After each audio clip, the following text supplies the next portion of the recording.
Bienvenidos, buena jornada. ¿Cómo les va? Vamos a presentar decisiones que toman nuestros gobernantes y que impactan en nuestros bolsillos.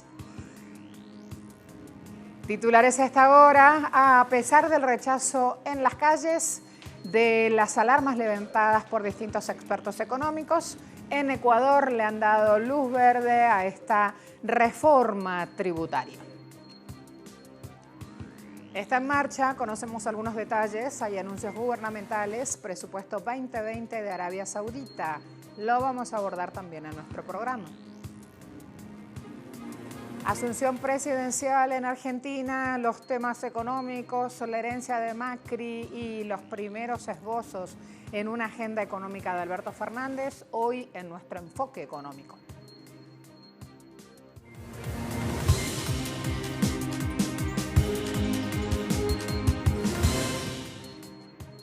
Vamos a ir de lleno a la información que tiene que ver con Ecuador. Luego de un debate de 5 horas en el Pleno de la Asamblea Nacional del país, se aprobaba este proyecto de ley de simplicidad tributaria, así se llama. Lenín Moreno espera recaudar con esta decisión 620 millones de dólares para el próximo año. Un texto aprobado con 83 votos a favor, 8 en contra, 37 abstenciones. Es el reemplazo de una ley de crecimiento económico que había sido enviada en noviembre pasado por el Ejecutivo, con el que se buscaba enfrentar el déficit fiscal y conseguir desembolsos del Fondo Monetario Internacional. Entre los temas que fueron aprobados constan tarifa del 12% de IVA para servicios digitales, un ICF del 10% para planes por pagos de telefonía celular. De igual modo, se mantuvo la propuesta de que las empresas paguen deudas con bonos del Estado. En el informe anterior de la Comisión se sugería como límite de pago un monto equivalente al 5% del PIB, por lo cual en el debate se decidió que solo será un 3% de ese PIB. El gobierno nacional, con la aprobación de esta ley, una vía para seguir recibiendo desembolsos FMI. Esperan un desembolso de 500 millones para oxigenar la economía del país.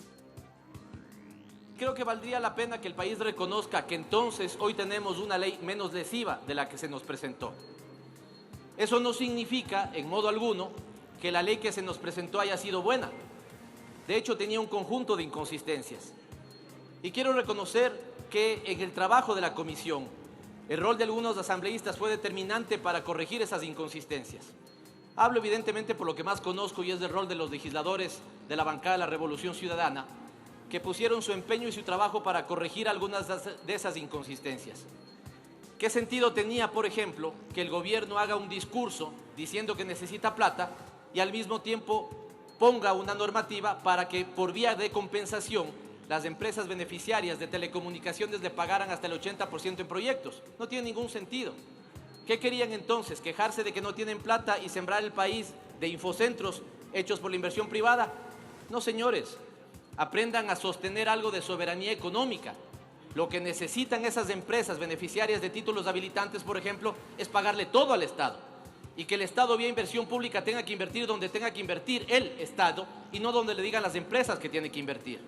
Soberanía económica, ese es el término al cual aludía el parlamentario y nos queda justamente en ausencia ante lo que se ha aprobado en Ecuador. En México, el presidente López Obrador insiste a la presidenta de la Cámara de Representantes estadounidenses, a Nancy Pelosi, a que tome una decisión sobre la aprobación del USMCA. Asimismo, en una rueda de prensa, el mandatario instó sobre decidir la aprobación de este nuevo acuerdo de libre comercio entre México, Estados Unidos y Canadá y evitar que la discusión del tratado coincida con las presidenciales en Estados Unidos.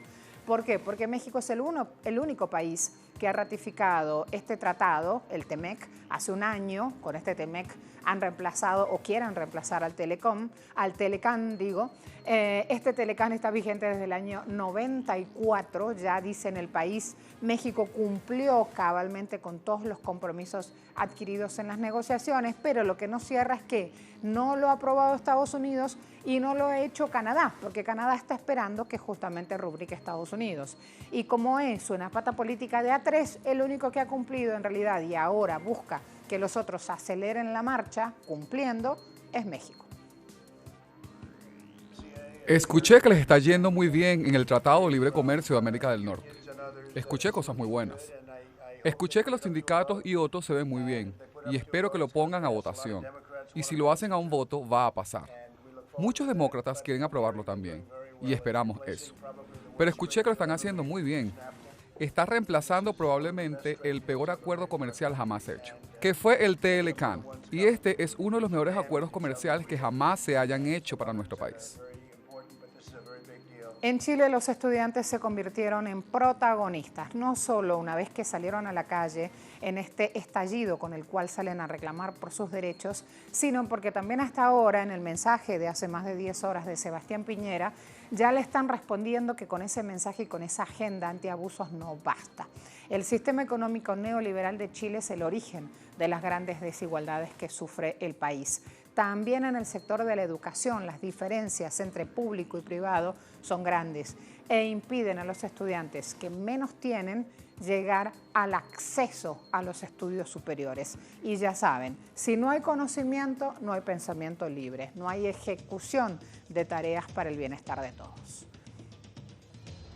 Las protestas estudiantiles que arrancaron el 18 de octubre por un alza de tarifas del metro rápidamente se transformaron en un llamado nacional para la igualdad socioeconómica y mejores servicios sociales que llevaron a millones de personas a las calles.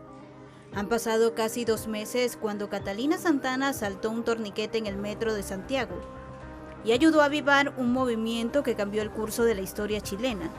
Sin embargo, Catalina, de 18 años, sigue en la lucha, aunque la fuerza de las protestas ha disminuido. Ella y otros miles de jóvenes siguen saliendo a las calles de la capital chilena y otras ciudades diariamente para exigir que el gobierno cumpla con sus promesas. El descontento venía hace tiempo. Yo como estudiante, mis hermanos también, venimos marchando desde el 2011. Entonces, pero eso es por parte mía, porque los estudiantes están marchando desde hace muchos años y de manera pacífica y nadie nos escuchaba. Y no solamente por nosotros reclamábamos por las pensiones, reclamábamos por la salud, reclamábamos por la educación y nadie nos escuchaba igual. Y tuvo que pasar esto, la violencia, para que recién se pusieran a hacer cosas. Si la historia chilena reciente pudiera interpretarse como un referente, las continuas protestas estudiantiles, aunque relativamente pequeñas, podrían tener un gran impacto en las políticas públicas, al igual que 2 movimientos similares impulsados por estudiantes en la última década y media. Eso se da en medio de la peor crisis en la política institucional chilena, o sea, de la mayor distancia entre el Estado y la sociedad, y por lo tanto el mayor desprestigio de las instituciones y de los políticos. Eso es una parte. Y por otro lado, tal como tú dices, será este estallido sin convocante central, sin orgánica, sin coordinación. Y por lo tanto esto nos plantea un doble problema, digamos, ¿no? Uno, la capacidad del Estado para escuchar a la sociedad, y segundo, la capacidad de la sociedad para generar nuevas formas de representación. Hay que destacar que las protestas de los alumnos de secundaria lograron descuentos en el transporte público y la exención de los cargos por los exámenes de ingreso a la universidad para la mayoría. Los universitarios ganaron matrícula gratuita para casi la mitad de los chilenos y tasas de interés más bajas en préstamos estudiantiles. Sin embargo, aún queda mucho camino por recorrer, ya que el sistema económico neoliberal de Chile es el origen de las grandes desigualdades que sufre el país, el cual se manifiesta en este sector. Las diferencias entre educación pública y educación privada son inmensas e impiden a los estudiantes con menos recursos acceder a estudios superiores. Según la Organización para la Cooperación y el Desarrollo Económico, Chile tiene uno de los sistemas de educación universitaria más caros del mundo. La universidad pública tiene un costo anual promedio de $7.654 por estudiante. Estos son precios inasumibles para la gran mayoría de la población de la clase media. Más de la mitad de la población activa cobra un salario igual o inferior a $400.000, unos 484 euros al mes. Como solución, el gobierno chileno creó el crédito con aval del Estado, conocido como CAE, un préstamo bancario para que los estudiantes paguen sus estudios y que posteriormente deben devolver con intereses al Estado. El problema es que este sistema de créditos provoca que los jóvenes estén endeudados durante décadas. Así pues, desde hace años, una de las principales demandas del movimiento estudiantil es terminar con el sistema CAE y que el gobierno cancele la deuda de los estudiantes. Agregó también que los ministros de Finanzas de Chile y Finlandia pidieron el lunes a los países que están trabajando en la COP25 en España que le pongan un precio al carbono.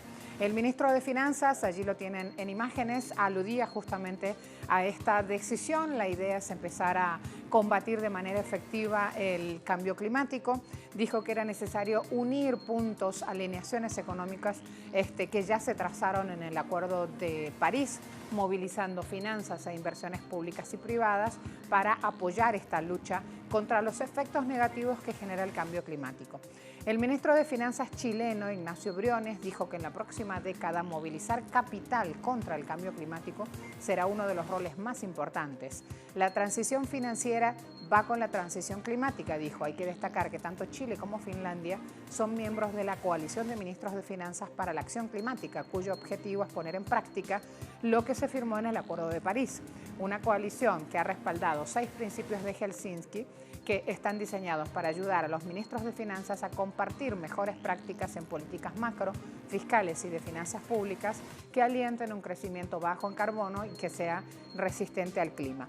El tema es que toda esta gente, sobre todo el que está hablando por Chile, mucho dicen desde el ámbito académico y catedrático, pero ya ven cómo están las cosas en la calle.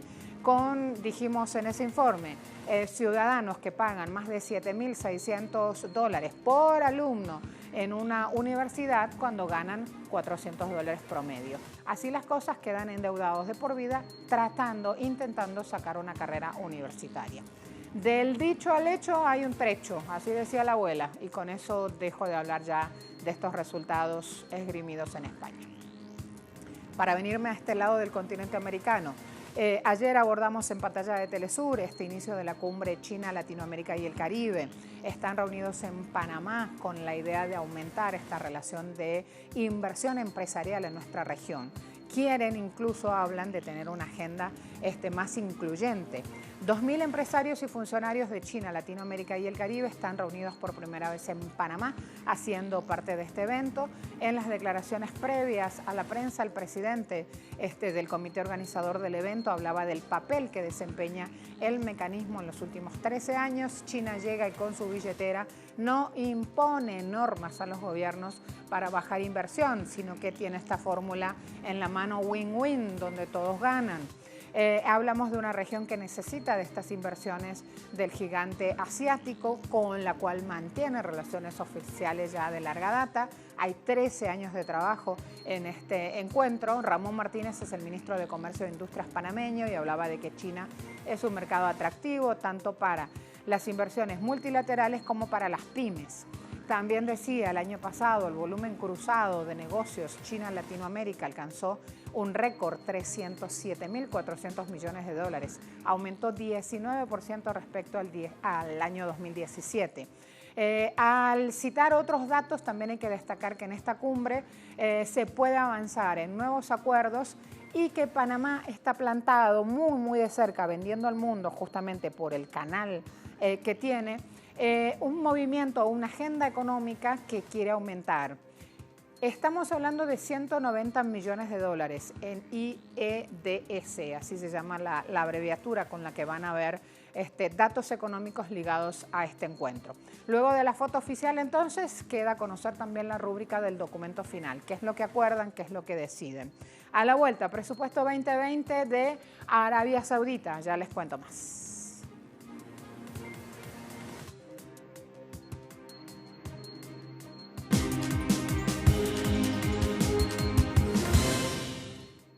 Otras informaciones. La Organización Mundial del Comercio, OCDE, confirma un mes más los signos de empeoramiento económico para España. El ritmo de crecimiento de la economía se ralentizó nuevamente, lo advierte la Organización para la Cooperación y el Desarrollo Económico, mientras que la mayoría de los países que hacen parte de este club de países desarrollados registra un crecimiento por debajo de la tendencia.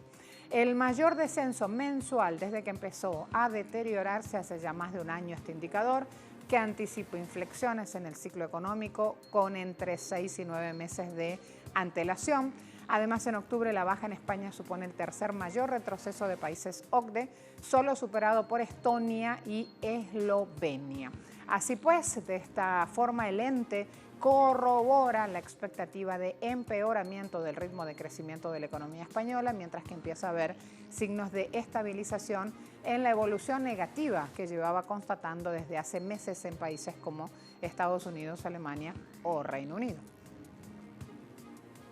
La Comisión Europea, por su parte, aprobó un plan de Estado para investigar y desarrollar un ecosistema europeo de baterías eléctricas. La producción en Europa es de interés estratégico para la economía y la sociedad, buscando potenciar energías limpias, sostenibles y también buscando crear fuentes de empleo. Quieren competir con los líderes del sector como lo son China y Estados Unidos. La alianza para este nuevo proyecto implica mover 17 compañías de grandes, medianas y pequeñas empresas de Alemania, Francia, Italia, Polonia, Suecia, Bélgica y Finlandia. Apoya esta iniciativa y para esto aprobó la friolera de 3.200 millones de euros a 5.000 millones de euros adicionales en inversión privada. Se aspira a lograr aportes para innovar y lograr vanguardia en cadena de valor de las baterías, desde la minería y el procesamiento de materias primas, producción de materiales químicos avanzados, diseño de celdas y módulos de baterías y su integración en sistemas inteligentes, reciclaje y reutilización de baterías usadas. ¿Vieron en todo este auge que hay la importancia de Bolivia con más del 90% de las reservas mundiales de litio en el Salar de Uyuni? Bueno, ahí lo tienen, solo les dejo ese dato adicional. La Comisión de la Unión Europea acaba de aprobar, en el marco de las reglamentaciones de los Estados miembros de la UE, un proyecto importante de interés común europeo, un IPCEI, para la cadena de valor de la batería. Es decir, concretamente varios Estados miembros, en este caso, Bélgica, Finlandia, Francia, Alemania, Italia, Polonia y Suecia, son libres de asociarse y financiar proyectos importantes en su interés industrial estratégico. En el transcurso de los próximos años, los 7 Estados miembros financiarán este proyecto con hasta casi 3.200 millones de euros, lo que podría desbloquear 5.000 millones de euros más en inversión privada.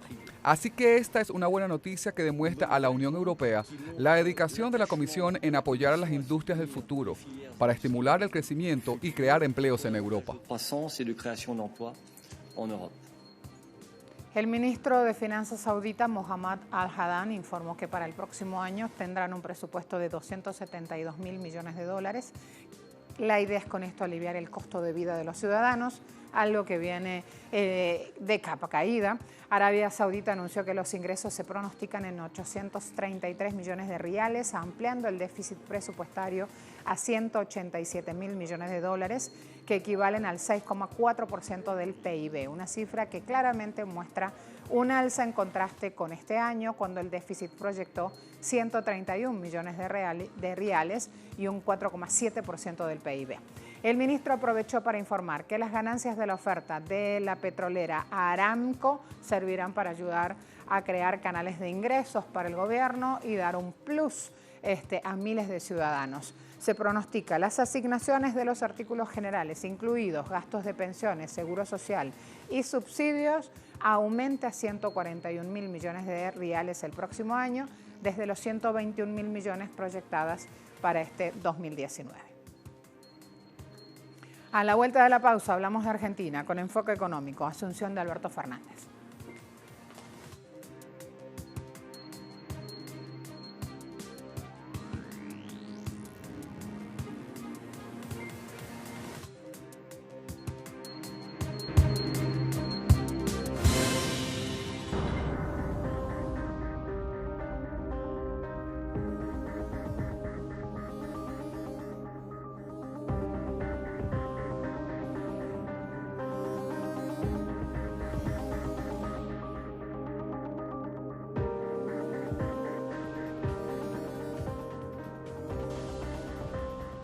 Vamos a ver, Argentina inicia una nueva etapa con esta jornada de asunción de Alberto y Cristina Fernández. Con el cambio de mando se pone fin a 4 años de gestión macrista, donde la pobreza, la inflación y el desempleo escalaron a máximos históricos. Entre las promesas incumplidas de Macri, vamos a reseñar algunas. Crear 1,5 millones de empleos privados, no fue posible. 2015, a Macri se le oía decir: vamos a cuidar los trabajos que existen, pero sobre todo a producir una transformación para que se multipliquen, nada de esto pasó. En su gestión se perdieron más de 290.000 empleos. Segundo trimestre de 2019 el desempleo alcanzó 10,6%. Promesa incumplida, bajar la inflación a un dígito. Cuando todavía era jefe de gobierno de la ciudad autónoma de Buenos Aires, Macri dijo, no, que va a ser difícil. La inflación es la demostración de tu incapacidad para gobernar. Y de regalito, señores, al cierre de su mandato se lleva el indicador en 54,6%. Otra promesa incumplida, no vamos a devaluar. Se le escuchó decir a lo largo de toda la campaña, pero al comienzo de su mandato se encontró con un dólar a 13 pesos argentinos y finaliza el gobierno con 63 pesos por cada dólar. No volver al FMI, esa había sido su promesa de campaña, tampoco la cumplió. Nos dejó una herencia de 100 años de deuda. Año 2016, consultado sobre el tema, Macri respondió que no pediría un préstamo al organismo. La cosa cambió en mayo de 2018 cuando anunció un acuerdo stand-by por 56.300 millones de dólares, de los cuales quedaron por cobrar 11.000 millones de dólares. Tristemente, otra cosa que no cumplió, su promesa de pobreza cero. Por la meta que quiero que se me juzgue si pude o no reducir la pobreza, dijo. Te juzgamos mal, presidente. El índice de pobreza actual quedó muy lejos del 29,2% que le había dejado su antecesora, Cristina Fernández. Sigo con las promesas incumplidas, hay otras, pero aquí va justamente el recuerdo de lo que no se debe hacer en Argentina y lo que ahora tiene que revertir Alberto Fernández de cara ya a esta asunción presidencial, con tweets que también vamos a ir a mencionar y con cosas que van pasando y van mostrando a esta hora la situación en Argentina. Casa Rosada, lo ponía ayer 9 de diciembre, a partir de este momento la cuenta oficial de Casa Rosada pasa a ser administrada por la nueva gestión. Y luego, hoy, tempranito, 10 de diciembre, gracias a todos y todas por el apoyo y los mensajes de cariño. Empieza una nueva etapa y tenemos el desafío de poner a nuestra querida Argentina nuevamente de pie. Sé que cuento con ustedes, cuenten conmigo.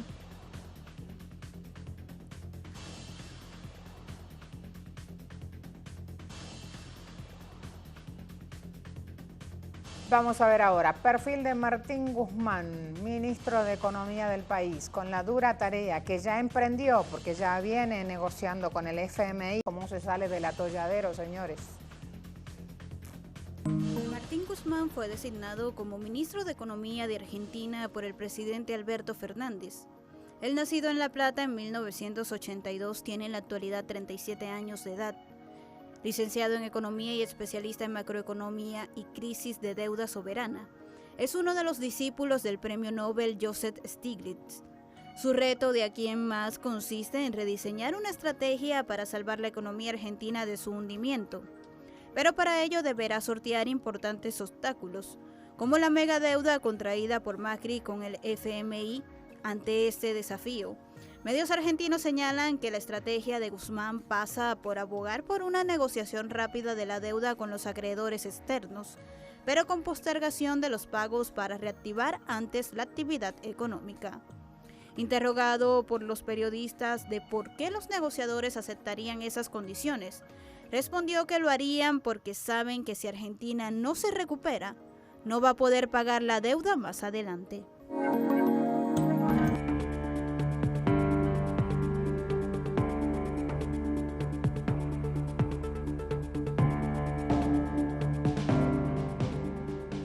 Gracias a todos. Hasta luego.